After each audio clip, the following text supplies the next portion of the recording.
മലപ്പുറം ജില്ല വിഭജിക്കുകയല്ല, മലബാറിൽ ഒരു കേന്ദ്രഭരണ പ്രദേശമാണ് വേണ്ടത് എന്ന് സാക്ഷാൽ നമ്മുടെ വിശ്വഹിന്ദു പരിഷത്തിൻ്റെ സംസ്ഥാന ജനറൽ സെക്രട്ടറി അഡ്വക്കേറ്റ് അനിൽ വിളയിൽ പറഞ്ഞ വാർത്ത ഒരുപാട് പേർ എനിക്ക് അയച്ചു തരികയുണ്ടായി.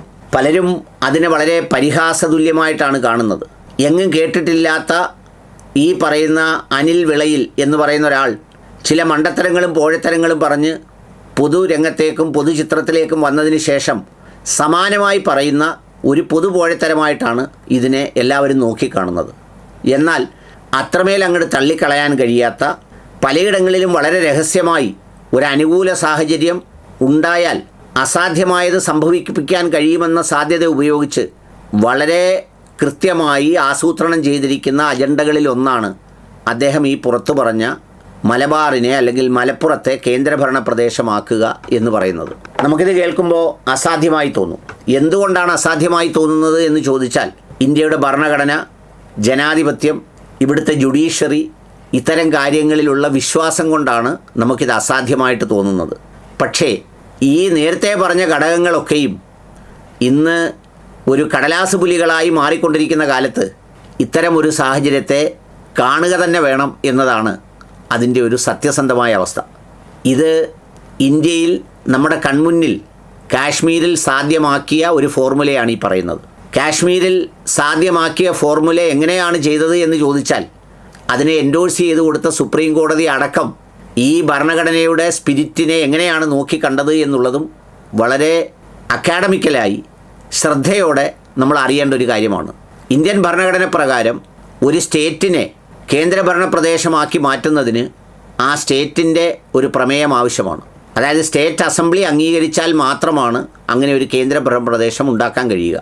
അപ്പം നമ്മൾ വിചാരിക്കും, അങ്ങനെ ഏതെങ്കിലും സ്റ്റേറ്റ് അംഗീകരിക്കുമോ എന്ന്. വളരെ അപൂർവമായി മാത്രമേ ഒരു സ്റ്റേറ്റ് തങ്ങളുടെ ഏതെങ്കിലും പ്രദേശത്തെ കേന്ദ്രഭരണ പ്രദേശമാക്കി മാറ്റാൻ സമ്മതിക്കുകയുള്ളൂ. അപ്പോൾ എന്താ ചെയ്യുന്നതെന്ന് ചോദിച്ചാൽ, കാശ്മീരിൽ ചെയ്തത് എന്താണെന്ന് ചോദിച്ചാൽ, ചില പ്രത്യേക അധികാരങ്ങൾ ഉപയോഗിച്ച് അവിടുത്തെ അസംബ്ലിയെ അങ്ങ് സസ്പെൻഡ് ചെയ്തു. അപ്പോൾ അസംബ്ലി ഇല്ല. അസംബ്ലി ഇല്ലാത്ത സന്ദർഭത്തിൽ എന്ത് ചെയ്തു?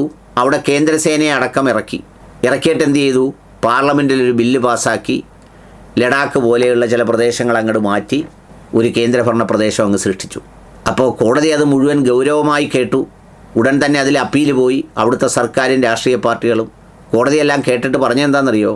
ഇടയ്ക്കിടെ വാർത്തകളിലൂടെ പുറത്തു വരും. കോടതി കേന്ദ്ര സർക്കാരിനോട് ചോദിച്ചു, ഇതിനെവിടെ അധികാരം, ഏത് ഭരണഘടനയാണ് നിങ്ങളോട് ഇതൊക്കെ പറയുന്നത് എന്നൊക്കെ പറഞ്ഞ തലക്കെട്ടുകൾ ഇടയ്ക്കിടയ്ക്ക് ആവേശം കൊള്ളിക്കുന്ന വാർത്തകളായി വന്നു. കേന്ദ്ര സർക്കാരിനെ കുടഞ്ഞു, അങ്ങനെ നിങ്ങൾക്ക് എവിടെയാണ് അവകാശം എന്നൊക്കെ ചോദിച്ചു എന്ന് പറഞ്ഞ്. എന്നിട്ട് അന്തിമമായി വിധി പറഞ്ഞ എന്താണെന്നറിയാമോ? അത് ഭരണഘടനാപരമായി ഒട്ടും ശരിയായതോ നീതീകരിക്കാനാവുന്നതോ അല്ല, എന്നാലും ചെയ്തല്ലോ, ഇനിയിപ്പോൾ ചെയ്തത് അങ്ങനെ ഇരിക്കട്ടെ എന്ന് പറയുന്ന ഒരു സാമാന്യ ന്യായം പറഞ്ഞ് അതിനെ എൻഡോഴ്സ് ചെയ്ത് അതതിൻ്റെ വഴിക്കങ്ങ് വിട്ടു. ഇതേ സംഗതിയും കേരളത്തിലും നടപ്പിലാക്കുന്നതിന് ഒരു പ്രയാസവും ഇല്ല. ഇതുപോലെ തന്നെ അസംബ്ലി സസ്പെൻഡ് ചെയ്യാം, ഇതുപോലെ തന്നെ രൂപീകരിക്കാം, ഇതുപോലെ തന്നെ അടർത്തിയെടുക്കുകയും ചെയ്യാം. പിന്നെ കേരളത്തിൽ എന്തുകൊണ്ട് അങ്ങനെ പെട്ടെന്ന് സാധ്യമല്ല എന്ന് ചോദിച്ചാൽ, ഒന്ന് കാശ്മീർ പറയുമ്പോൾ എപ്പോഴും അതിർത്തിയും അവിടുത്തെ ഒരു ഭീകരാവസ്ഥയും ബാക്കിയുള്ള സ്റ്റേറ്റുകൾ കാശ്മീരിനെ നോക്കിക്കാണുന്നൊരവസ്ഥയും ഒക്കെയുണ്ട്. കേരളത്തെ സംബന്ധിച്ചിടത്തോളം അങ്ങനെ ഒരവസ്ഥ അല്ലാത്തതുകൊണ്ട് ചിലപ്പോൾ ഒരു പ്രതിരോധത്തെ നമുക്ക് വേണമെങ്കിൽ മനസ്സിൽ കരുതാം എന്ന് മാത്രമേ ഉള്ളൂ. എന്നാൽ ഒരു രാഷ്ട്രീയ കാലം അനിവാര്യമായി വന്നാൽ, ഒരു ചെറിയ ഭൂരിപക്ഷമെങ്കിലും അധികാരത്തിലെത്തുന്നിടത്തേക്ക് എത്തിയാൽ ഇത് വളരെ ഭംഗിയായി നടക്കും. ഇതെന്താണ് ഇദ്ദേഹം ഇത് പ്രകടിപ്പിച്ചിരിക്കുന്നതെന്ന് ചോദിച്ചാൽ, ഇദ്ദേഹം വെറുതെ പറഞ്ഞതല്ല. കാരണം അങ്ങനെ വെറുതെ ഇതൊന്നും ചിന്തിക്കാനുള്ള ബുദ്ധിയോ കഴിവോ ഉള്ള ആളല്ല ബഹുമാനപ്പെട്ടവർ. മറിച്ച് ഏത് സാധ്യതയിൽ എങ്ങനെ നമുക്ക് ആ പ്രദേശത്തെയും അവിടുത്തെ ജനങ്ങളെയും എന്തെങ്കിലും തരത്തിൽ ഒന്ന് ചെയ്യണമല്ലോ എന്ന് ആലോചിച്ചപ്പോൾ മനസ്സിൽ വന്ന ഒരു ചർച്ചയിലുള്ള ഒരു വിഷയം തന്നെയാണ് ഇത് പുറത്തുവിട്ടത്. എല്ലാവരും അത് ഉറക്കെ പറയുന്നില്ലെന്നേ ഉള്ളൂ. കാരണം ഇപ്പോൾ അത് ഉറക്കെ പറയാൻ പറ്റിയ ഒരു സാഹചര്യമോ ഒരു അനുകൂലമായ അന്തരീക്ഷമോ ഒന്നുമല്ല. എന്നാൽ ഇത് മനസ്സിലുള്ള ഒരു ആഗ്രഹവുമാണ്. അപ്പോൾ അതുകൊണ്ട് മനസ്സിലുള്ള ആഗ്രഹം എപ്പോൾ പറയണമെന്നറിയാത്ത ഒരാൾ അപക്വമായി പുറത്തു വിട്ടു എന്നതാണ് ഇതിൻ്റെ കാര്യം. അപ്പോൾ ഇത് അസാധ്യമായതൊന്നുമല്ല.